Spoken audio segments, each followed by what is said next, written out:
Look what TJ Maxx dragged in.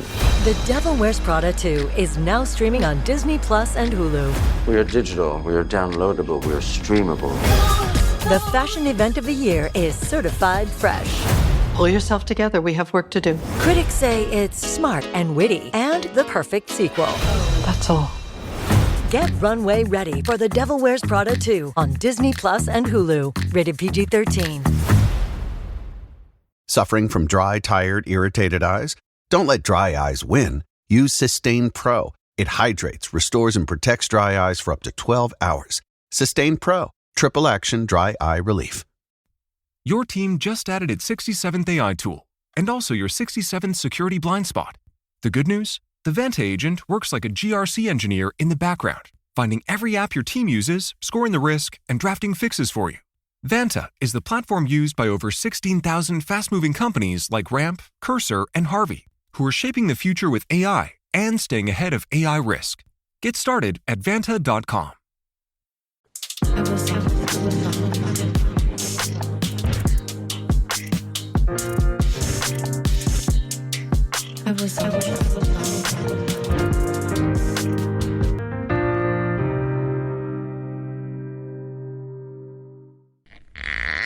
Drink?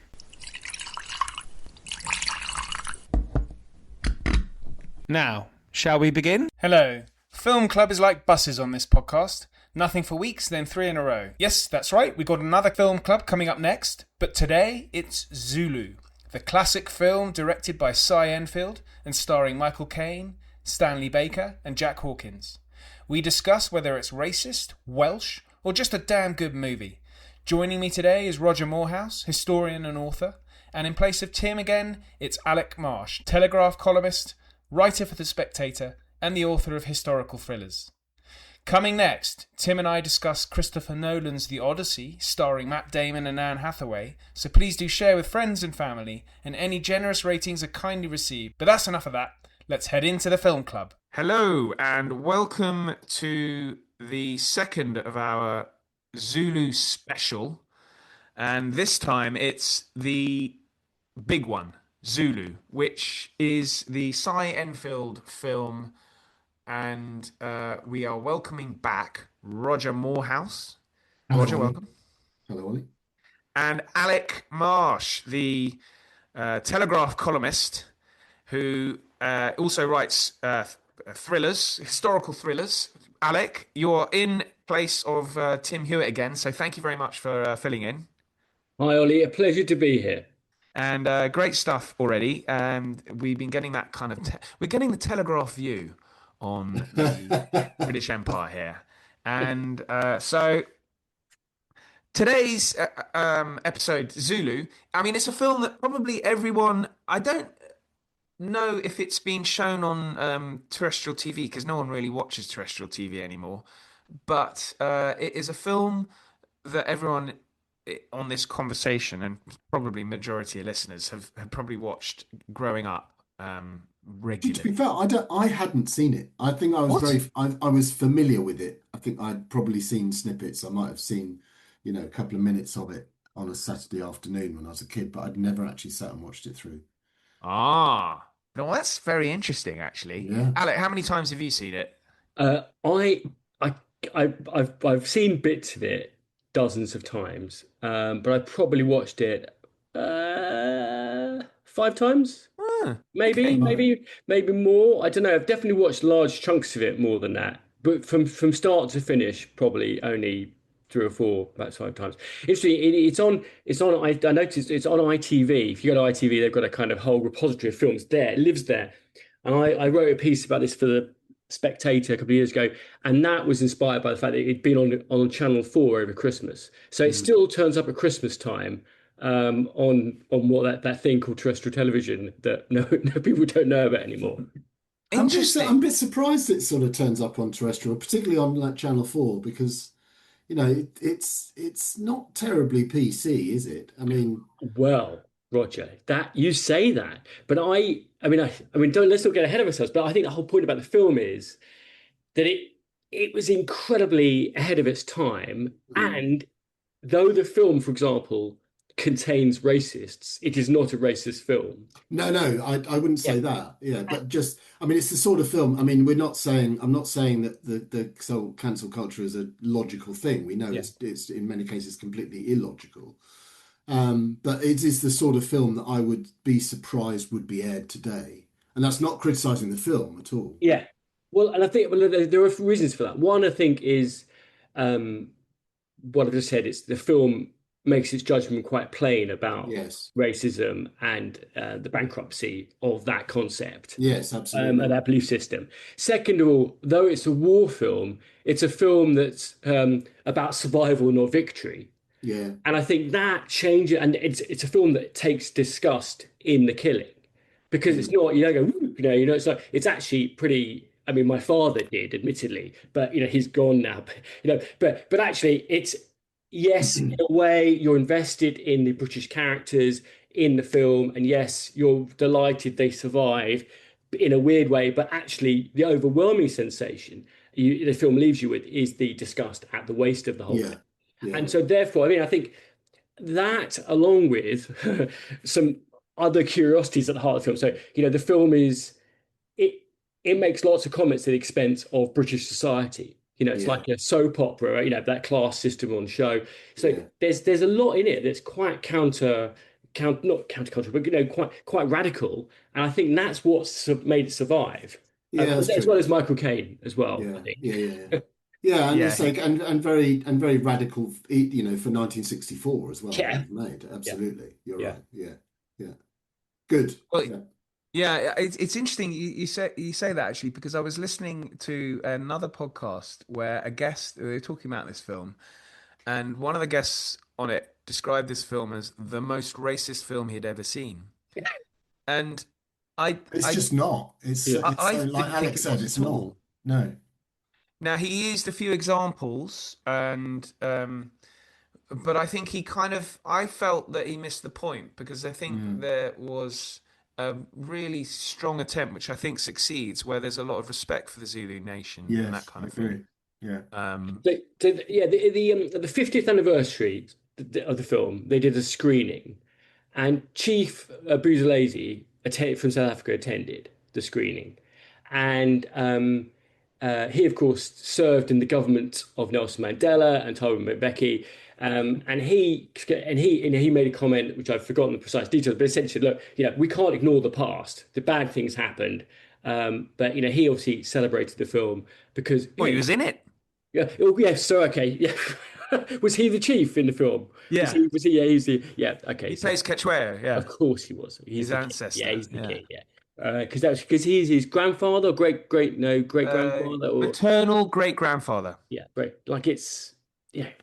I mean, obviously, he's had self-interest, but equally, Well, I don't think would he have appeared in it if against his will, or if he thought that it was a load of rubbish. I mean, oh no, exactly. I meant 50 years on, he had self-interest in Brody. But no, I mean, I think at the time, I don't know. It's one of the areas that I think this guest, and I'm glad we're talking about this. One of the areas that this guest mentioned was the beginning, where the daughter of Jack Hawkins figure, she's sort of terribly frightened by everything, and I think that whole scene he viewed as terribly racist, but because it shows the fear that white women have over a kind of large numbers of black men. But again, that's the scene with Quechua being played by Buthelezi. I mean, Buthelezi is sitting there, and so I can see why he would say that, why he would be critical of that scene. But I think in that scene she's offended by the overt sexuality of the marriages. Yeah, it's more Victorian. Because there's about 500 guys with spears. And there's about 500 young women, who are topless, all dancing together. And the little spears are, and there's that line, what are the little spears for? And Jack Hawkins says, it's a symbol of their fertility daughter or something, right? And she's just overwhelmed by, and so what they're doing there is contrasting the kind of hidebound, buttoned up kind of repressed nature of Victorian society Yeah, In I fact, it's agree. celebrating in a kind of early 60s form. It's celebrating the kind of more open society in, Yeah. Well, another There's a criticism he moment, made. there's a moment where it gets very explicit. Sorry, Ollie, to interrupt you. No. There's a moment where it's very explicit where they're preparing, the fire holes and so on in Rorke's Drift, and one of the Welsh soldiers says, "Well, they're just savages, aren't they?" Preparing for this attack, and then there's the Boer figure says, "What do you mean they're savages?" He said, how far could you march in a day? And he says, 20 miles. And he says, these guys can run 50 miles in a day and then fight a battle. So careful who you call a savage, I mean, so that's very obvious and overt praise for the enemy. So to sort of just label that as racism is ridiculous. Yeah, I think I agree. There was, I think, another criticism that the Zulu are wearing what they're wearing, but with images of the Zulu that are available, that is what they wore. I mean, yeah, I mean that's also the reality, and the same thing with the scene with the missionaries. That was the reality, that white women probably would have been kind of alarmed by what they were seeing there. So yes, I mean, yes.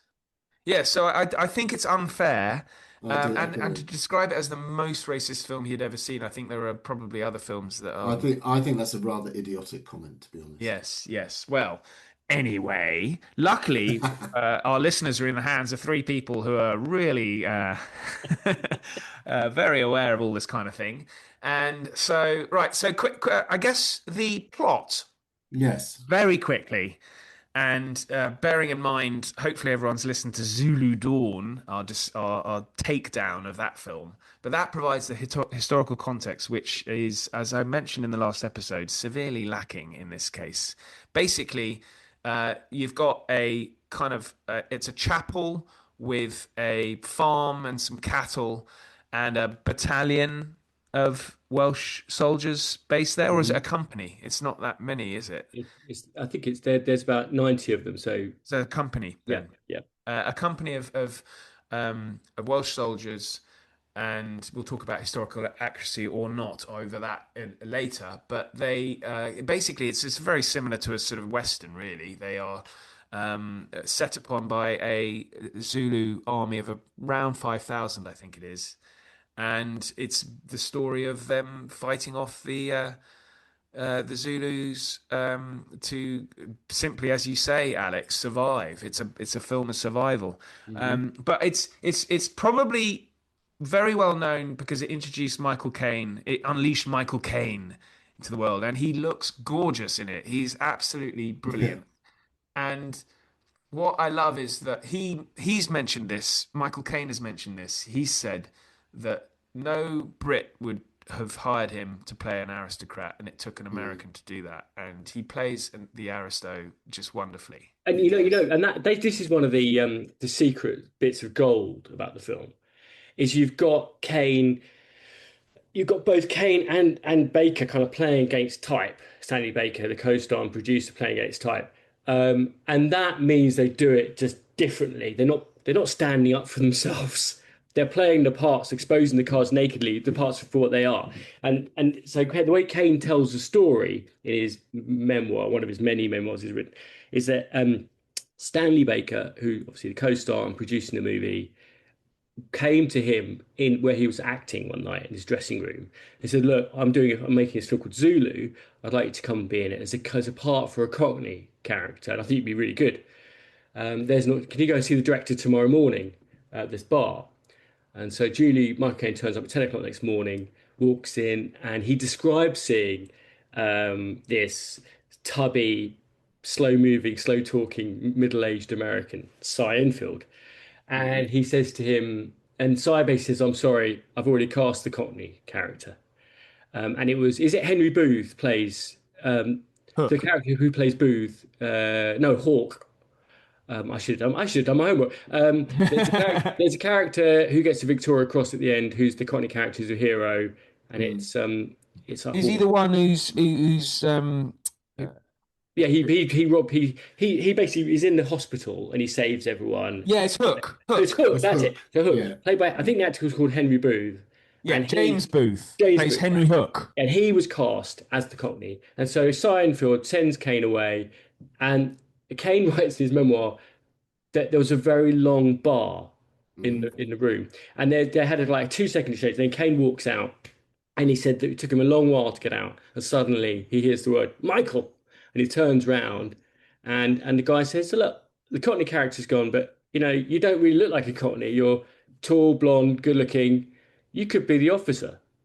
And apparently, can you do a posh accent? Yeah, can you do and Caine apparently says, "Yeah, well, that's the easiest accent to do, And like a bit like Burt Lancaster in audition for Zulu.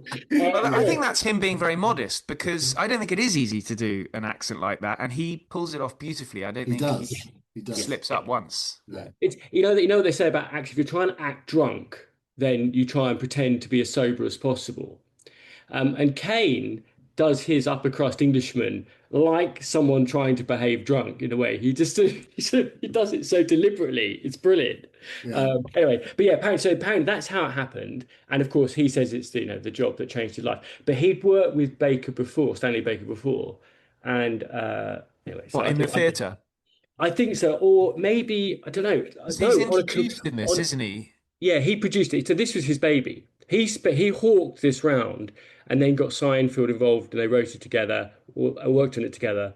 But yeah, they done. So I think Stanley Baker did a Korean War film, and because he fought in the Korean War, Michael Caine was an advisor on that film, and so they knew each other through that, and they'd be mates. All acquaintances. Well, Stanley Baker brings this sort of Welsh element to it, doesn't he? I mean, that's one of the key drivers behind making the film. Presumably, there's a sort of Welsh pride to it. Yeah, well, he was a coal miner's son, and he got he got discovered from my research. He got discovered, by a teacher at school who said, "Oh, why don't you do some acting?" And then there was at 14, there's a talent scout from Ealing Studios there in this, who happened to watch this play he was in, and then he went off to Ealing Studio, did some boy acting. But yeah, so I suspect that if you go to South Wales, people know about this because this is big news. This is like, in the history of the empire, whatever you think about that, this is a golden moment in the empire. For them, this is their kind of the story. Again, whatever you think about that. Right? Even though, just to burst this particular bubble, there are more Englishmen at Rorke's Drift than there are Welshmen. Let's just get that out there. Right? It's true. But that's a different story. But if you go to Brecon today, Brecon Barracks, there is a little museum there, which is well worth a visit. And they've got shields. They've got a kind of 1970s style model soldier setup of the camp. It's quite good. Yeah. Well, I do think that the sort of criticism of the film is that, like you say, Roger, it was more English, but there are still quite a lot of Welshmen fighting. So I don't think it's that crazy for them to sort of plug the Welsh element to it that so much. No, okay, fair enough. I'm just putting it out. I think 32 Welshmen present. Yeah. I mean, that's quite a few. If you got 49 English, 16 Irish. Yeah. And well, was it so? And the guy that just to finish, a very amusing line in the Wikipedia entry is that there are 22 others of indeterminate ethnicity. So it was the 24th Regiment of Foot, and just a little piece of information is that I've met Bromhead's descendant.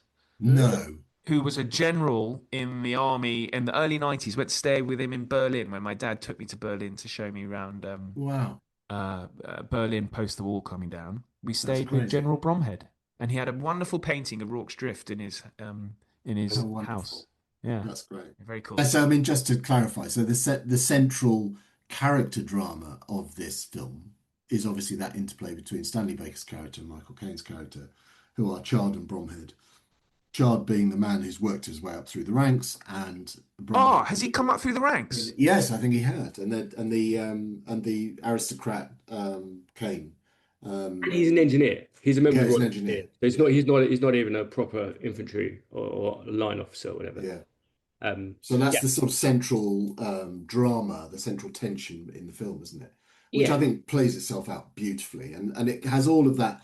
The characterization is all there. All the things that we were bemoaning from Zulu Dawn, the lack of characterization is there in this film in spades, because primarily with those two characters, also with the Colour Sergeant Bourne character Nigel Green, but the characterization is there in spades, isn't it? Crucially. Yeah. So a good example is there's a moment in Zulu Dawn where the Boers say you've got to get, is it the Luga, you've got to get your wagon encircled. Lagered. You've got to, and yeah, they're contemptuous of this. Yes. In this film, we have a Boer present who then provides the kind of military advice that helps them suss out, they can work out how to survive. Whose name escapes me, but he's listened to, but he also is full of character, and he's given time to shine. So he says to Caine's character, "Well, who do you think's coming here to wipe out your guard, your command, the Grenadier Guards?" And and he makes it, he twists the knife on the kind of English sense of superiority, and that's part of the genius of the film.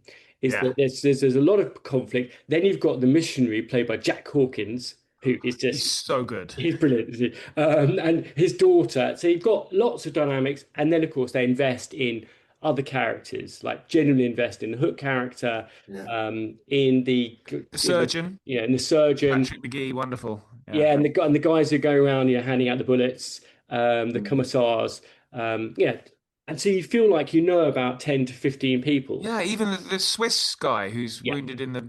it's just fantastic stuff like that, Yeah.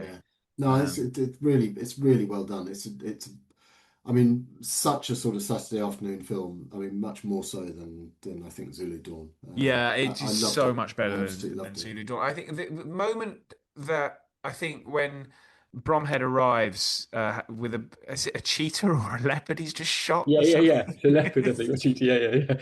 Yeah. Which when are we filming this? 1962, 63? 63, I'm guessing. Yeah, it's not out of this world that they might have actually shot a leopard for the film. Yeah, it's not a fake leopard, is it? Come on, no.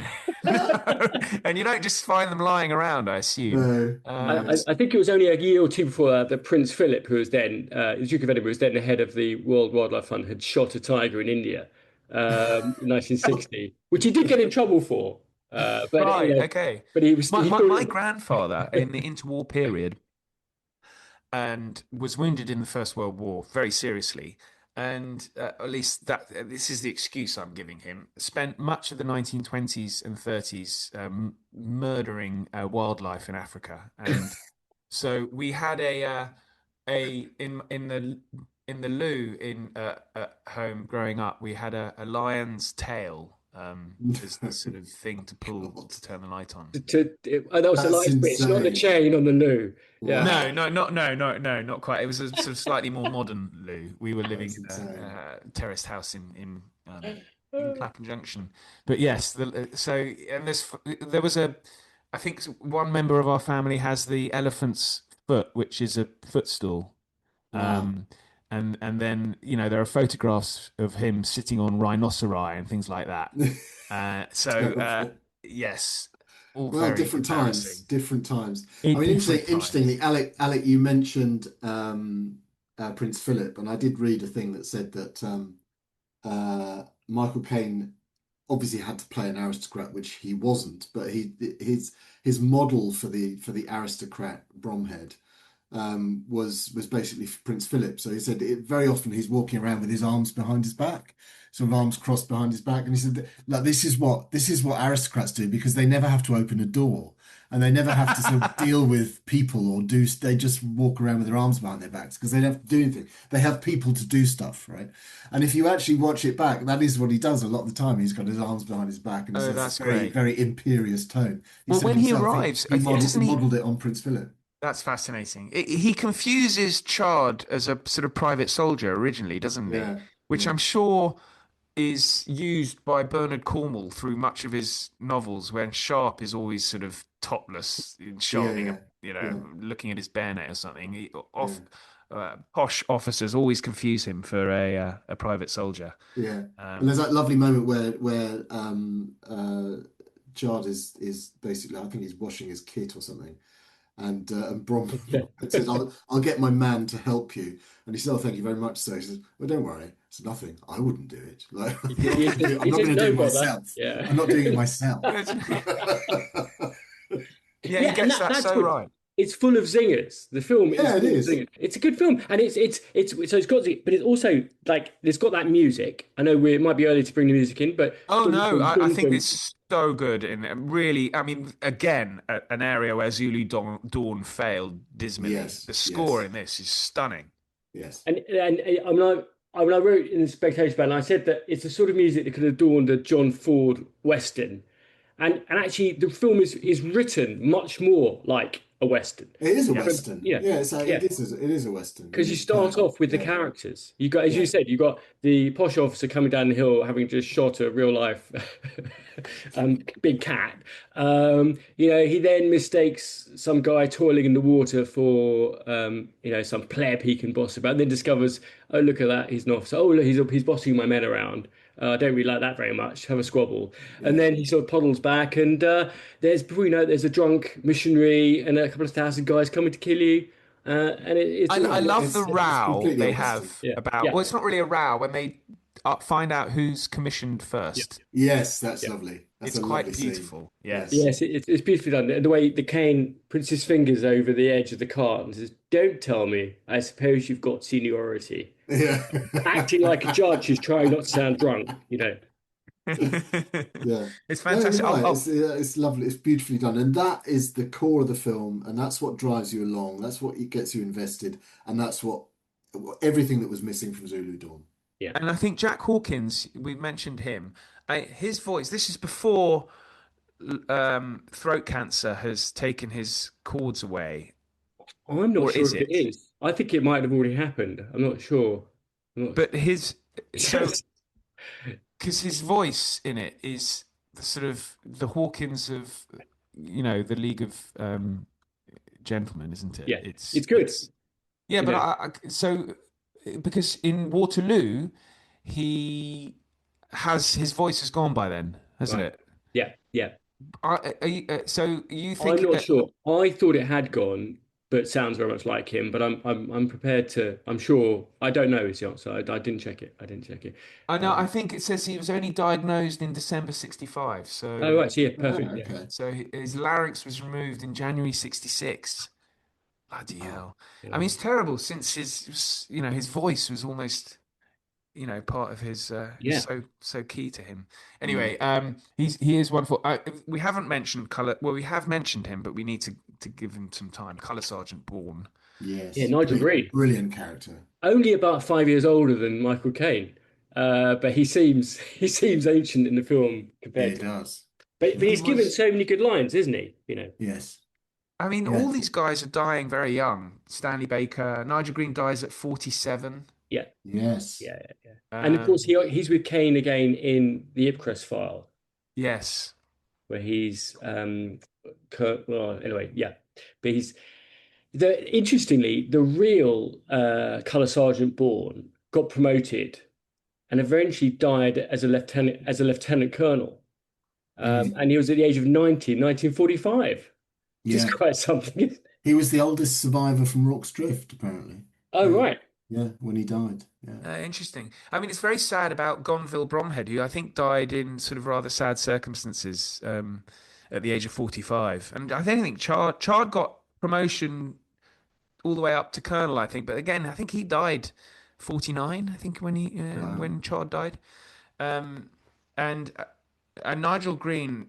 So I think he's under 40 in this film, though looks sort of 70. Yeah, he does.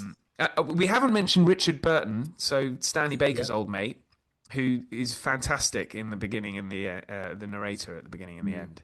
Yeah, presumably they're sort of drinking buddies, him and Baker. I think Burton was one of Baker's heroes, and I think. Kindred spirit, and kind of think they had, I don't know if they worked together early on, but there's.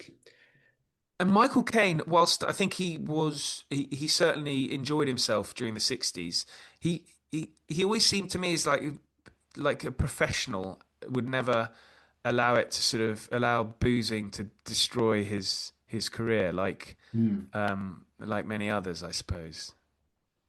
Yeah, I Yeah, mean, I suppose it depends if the drink kind of got a hold of you, which, Yeah. like Churchill said, you take more out of it than it takes out of you. And I think others might have drunk as much or maybe less than Caine at the time, but but still, the alcohol took more out of them than vice versa. So I think there's an element of that because all of his stories, if you look back at Caine's appearances on sort of chat shows and so on, a lot of his stories are of getting completely pie-eyed with other actors, during his acting career, aren't they? But as you said, he always managed to pull it out on set. An amazing man. I mean, his last film was only 3 years ago, The Great Escaper. Yeah, Yeah, he's no, great. he is great. Yeah. I think there's one person that we've not mentioned, if I may, and Please. it's the key, it's the prime writer of the film, which is a guy called John Preble. So, Yeah. and this, I think this is a part of the kind of the core of the whole movie. So Cy Enfield is an American director, and he kind of brings that American flair to the film. Like it's a Western, it's a big story, we're going to unfold it, which the director of Zulu Dawn fails to do. He he's only here in this country because he escaped America, left America under the kind of After Hurac, McCarthy. right? Yeah. Because basically he was blacklisted because he refused to name names, and he was a successful director there. So he came over in the late 50s, and so you've got this, and his Marxist sympathies were from his youth, but he obviously did hold some strong opinions. But that, it hardly makes him someone who's going to big up the imperial dream, anyway, put it that way. And then you've got John Preble, who curiously is the writer, and he was also, I think he was a communist, sympathizer, definitely a socialist, and he brings that's sewn through the core of the book, the anti-imperialist message, which emerges from every mouth, and the anti kind of English class system message that emerges kind of with everyone speaks. That great quote about. But never in an intrusive way. I didn't feel like it was intruding.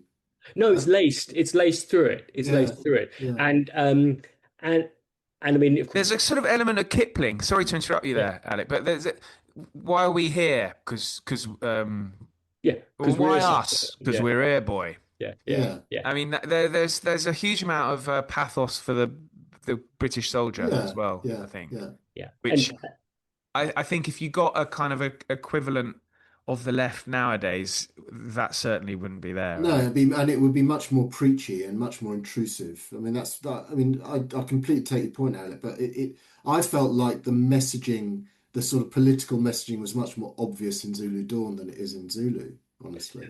Well, in here it's written into the characters. Yeah. So you've got Chard, you've got the working class soldiers, and they're allowed to speak. You've got Hook saying, "Oh, have you ever seen a Zulu on the King's Road? No, I haven't. What am I doing here?" And you've got Caine, who's the posh officer. So the conflict and the divisions are shown.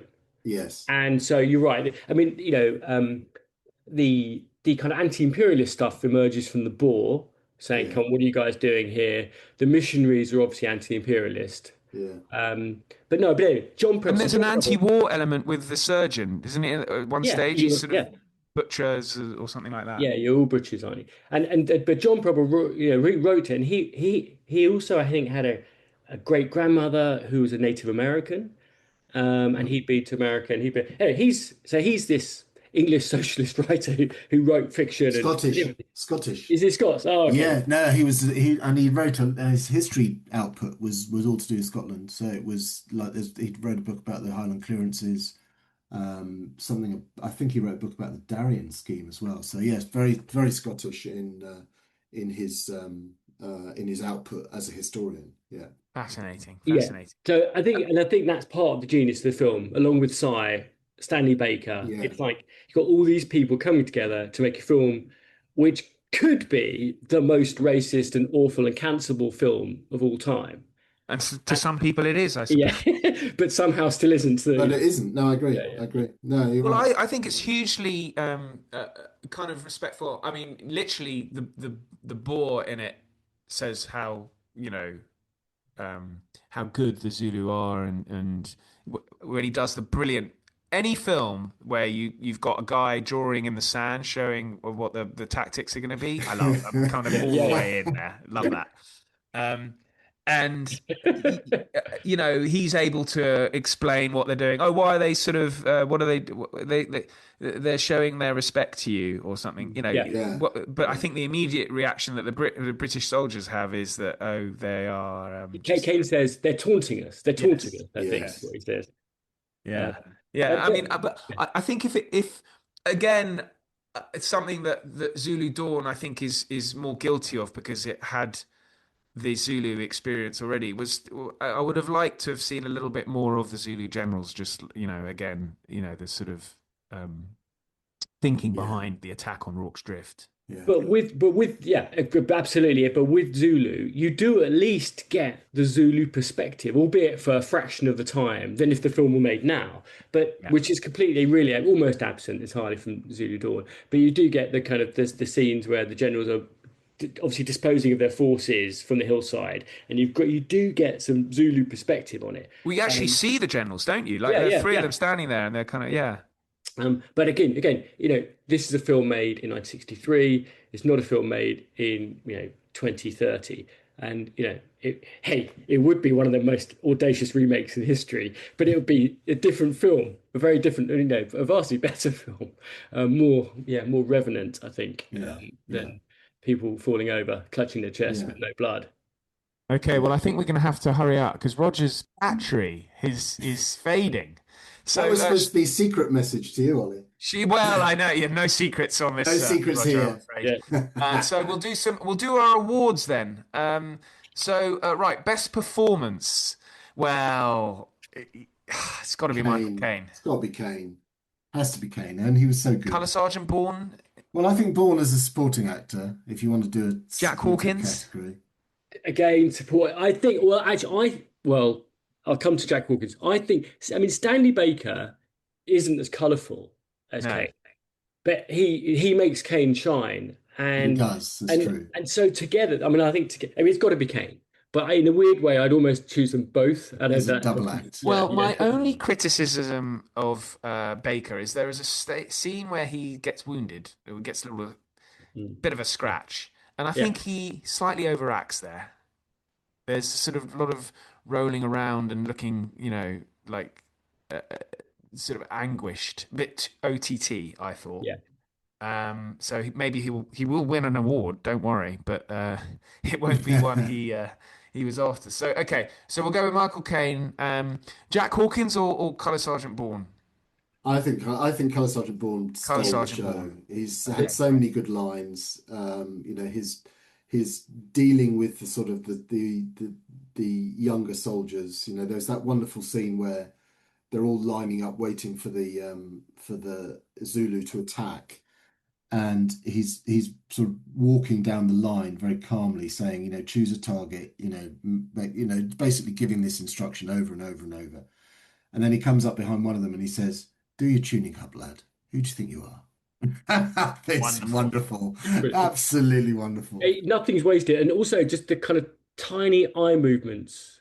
You can see disapproval, you can see sympathy, you see so much in his face, in his features, as he's giving, as he's admonishing, this troop or whichever one it is. But no, he's. One thing I've got to say, he stole it for me. I think the costumes are fantastic. Just like I think they're almost better than Zulu Dawn. Some of the outfits in Zulu Dawn look a bit cheap, whereas these ones are proper. And I do think, despite the kind of reputation of the British Empire and people wandering around in those wonderful white helmets and red tunics, it would be great if the British Army brought the red tunic back, wouldn't it? It really would. I think with drone warfare now, does it really matter if you're in camouflage kit? Fair point. Maybe I'll write a letter to my MP. Okay, so best before. All right, here we go. Most egregious overacting. I think it has to be Stanley Baker when he gets wounded. Yeah. Well, I actually think Jack Hawkins when he's in the carriage, wailing, "You're all going to die," or whatever it is. I don't know if he goes overboard there. I don't know, Okay. but his really savagely drunk priest could be. I love it when is it Bourne or someone completes a psalm and he goes, "Oh, open your heart to the love of the Lord." I love that. That's Yeah, wonderful. but it's so rich. The fruit in his voice is lovely,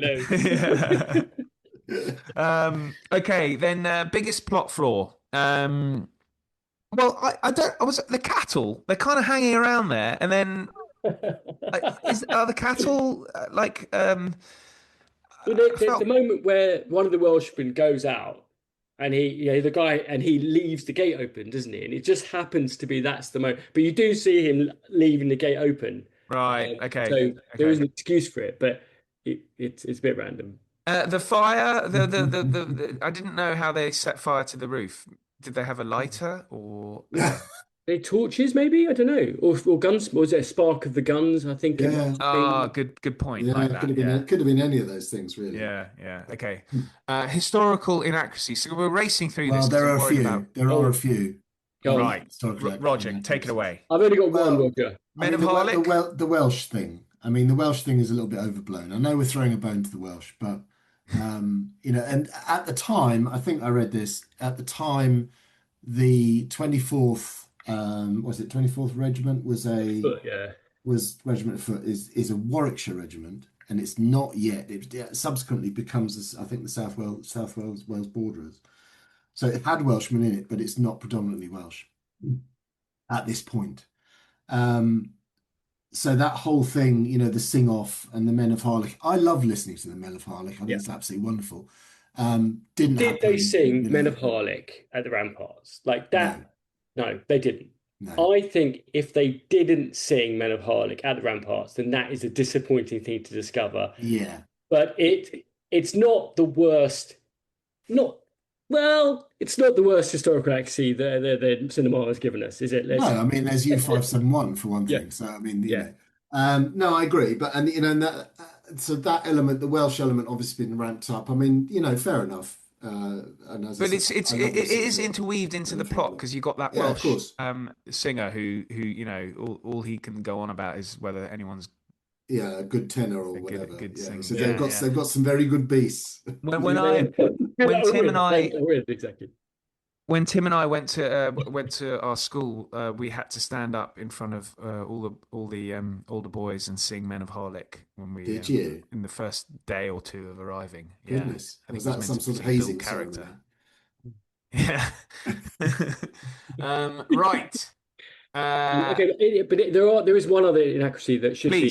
So Private Hook was he was a model soldier. Yes. He wasn't in prison, he wasn't a drunkard, and but he was a hero. And famously his daughters walked out of the premiere in 64 whatever, January or whatever, 63. They walked out of the premiere in disgust at the way he's treated. And I think you've got to be so careful with individuals when it comes to historical fiction. You can't make someone who did something valiant about it. Like the purser or the officer in Titanic who shoots himself. Yeah, they had to apologise and they put a statue up to the guy because people are real. And so I think it's a shame that they made him a kind of a bad un. Well, I don't know. I mean, he was used as a sort of a character cipher, I suppose. He was meant to be an anti-hero who comes good, right? Yeah. But obviously, been making him an anti-hero that offends, the family, and understandably so.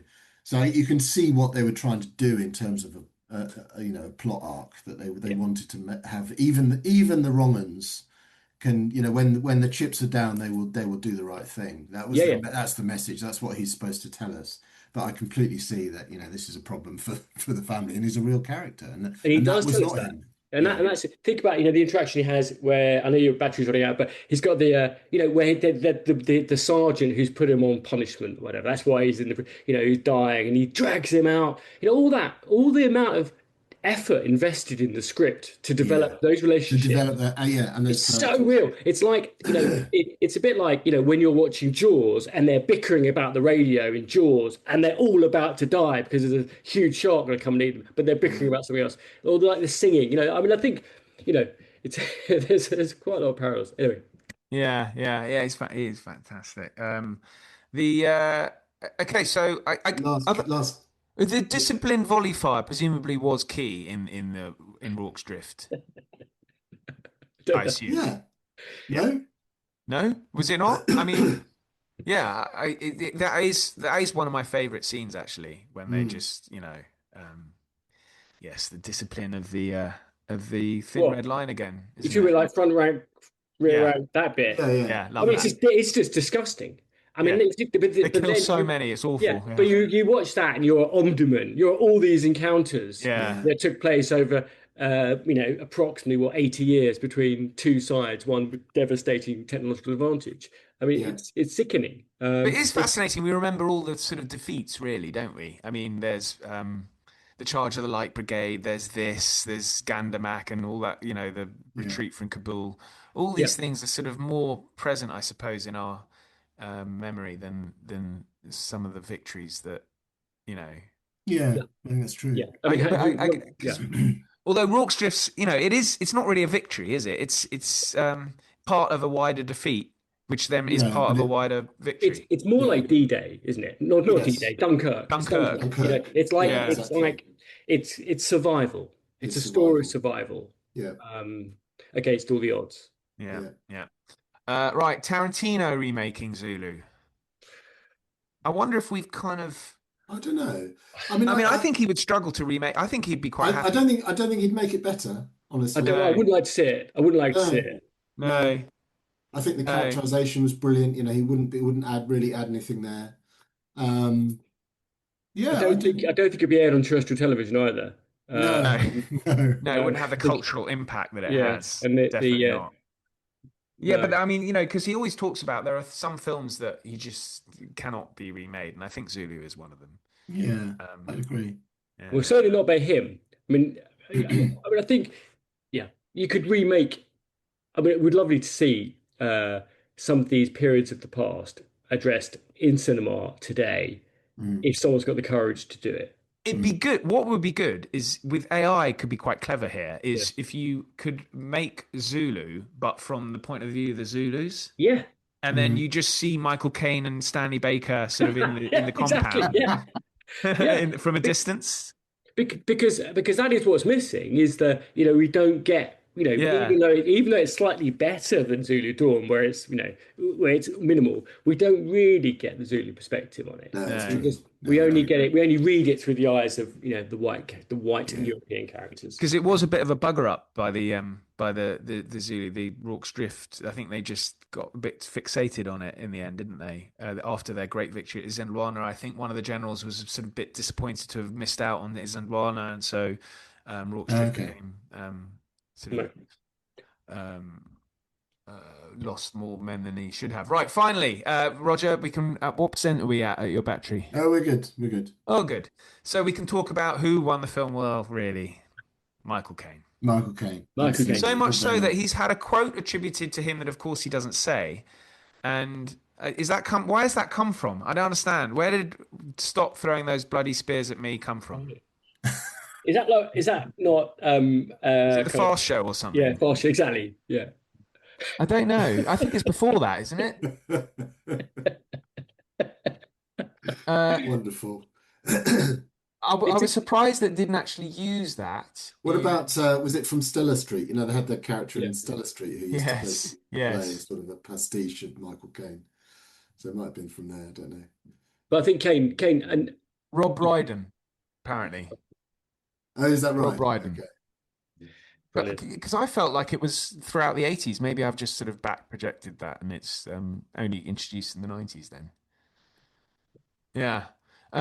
So Michael Caine undoubtedly won the film here. I mean, it launched his career, didn't it? And he never looked back. Yeah. And he is brilliant in it. Yeah. He is magnetic. Do we have a favourite Michael Caine film? There's just so many. The Man Who Would Be King, sticking with the Imperial theme. That's a very interesting film. It is. It's a lot darker. Yeah, it certainly is. Yeah. But if you think about what Caine did after this, there's very short order, the Italian Job, Alfie. Yeah, Crestfile, like you mentioned earlier. I mean, wow. And then you're into mature Caine, Get Carter. Yeah. And Well, Italian Job's got to be up there as well, isn't it? So there's Yes. his oeuvre. And Jaws 4, of course. Yeah. I thought, Without a Clue is also one of his master. I think Anna and Her Sisters, he's very good in as well. He got an Oscar for that, didn't he? I think it's got to be one of his. Yeah, come on, it's one of his greatest performances, isn't it? Yeah. Without a doubt. Yeah. Yeah, I was. Yeah, I mean, he was wonderful. I loved him in this. I really did. As I said, it's magnetic, and it did make me think. Watching back a couple of his sort of interviews and stuff about this, it's very sort of maudlin thought, but sort of he's not. What is he? 90 something? I mean, 93. 93. And he's still writing. He wrote a spy thriller the other day. I mean, it's brilliant. I mean, it's amazing, but he's not going to go on forever, and that will be a tragic day when he leaves us. It really will, because he's an absolute titan. I saw him once in Harrods. I worked in Harrods, and he in luggage in travel goods, and he came in, but I didn't say hello, Roger. No. This is one of your more disappointing stories. Yeah. I mean, there's two. You can't go and walk up to your heroes in Harrods. No, that's true. No, I think Al Fayed would have luggage, sir. Al Fayed would have done something. Yeah. Oh, wonderful. Okay, this has been fantastic. Alec, it's been such a huge pleasure to have you on and bringing your superior knowledge on this, particularly this film. Thank you very much. It's been a great. Yeah, I think it's a great movie, so it's been a pleasure to come on and talk about it. Yeah, well, I'm sorry about Zulu Dawn then. Well, I'm pleased to have watched it. I'm pleased to have watched it, but it's not. It's a shame. It's a mystery. It's a poor relation. Yeah, I think it does provide. I think it's useful to provide the context for Zulu. Yeah, that's all it really does, which you could probably just get from reading the Wikipedia page, I suppose. But or you could buy a book on it. So, Saul David. Yeah. Saul's book's fantastic. It really is. I'm going to read that because it's really good. Doing this conversation made me realize how little I actually know about the history behind, and well, it's so interesting because it builds, and particularly 20 years later, you get the disaster of the Boer War as well, the second Boer War, where once again, I don't think concentration camps makes the British Empire look particularly brilliant, does it? Definitely not. Definitely not. All right, fantastic. So I don't know if we decided what to do next, but Alec, thank you very much, and Roger, thank you very much as ever, and great pleasure, Ollie. And thank you for listening, and we'll be back again soon. We've come to the end of this club meeting, so thank you for listening. If you want to get in touch about club benefits, please do, either by email or on X or Instagram. Links are in the show notes. I've also included my Substack link so members can read articles I've written on various matters that may be of interest. The History Book Club is written and presented by me, Oliver Webb-Carter. Music is by listener Chat DMZ. Episodes continue next week and every week, so please do join, subscribe, and if you can provide the club with a 5-star rating, we would be delighted. In the meantime, I thank you again, and now I have to usher members out into the real world. Until next time.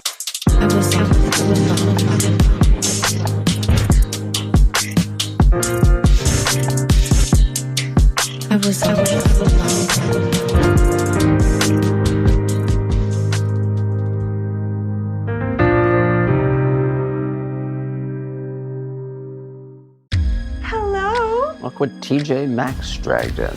The Devil Wears Prada 2 is now streaming on Disney Plus and Hulu. We are digital, we are downloadable, we are streamable. The fashion event of the year is certified fresh. Pull yourself together, we have work to do. Critics say it's smart and witty and the perfect sequel. That's all. Get runway ready for The Devil Wears Prada 2 on Disney Plus and Hulu. Rated PG-13. Your team just added its 67th AI tool, and also your 67th security blind spot. The good news? The Vanta agent works like a GRC engineer in the background, finding every app your team uses, scoring the risk, and drafting fixes for you. Vanta is the platform used by over 16,000 fast-moving companies like Ramp, Cursor, and Harvey, who are shaping the future with AI and staying ahead of AI risk. Get started at Vanta.com. Still waiting in line? Again? That's time you'll never get back. Save time and money with Stamps.com. Over 4 million businesses have skipped the line with Stamps.com. Join them to save up to 90% off carrier rates from your computer or phone right now. Print postage for certified mail, registered mail, and packages in seconds. Then schedule a pickup right from your home or office. For a limited time, go to Stamps.com and use code PODCAST for a free welcome gift. Taxes and fees apply.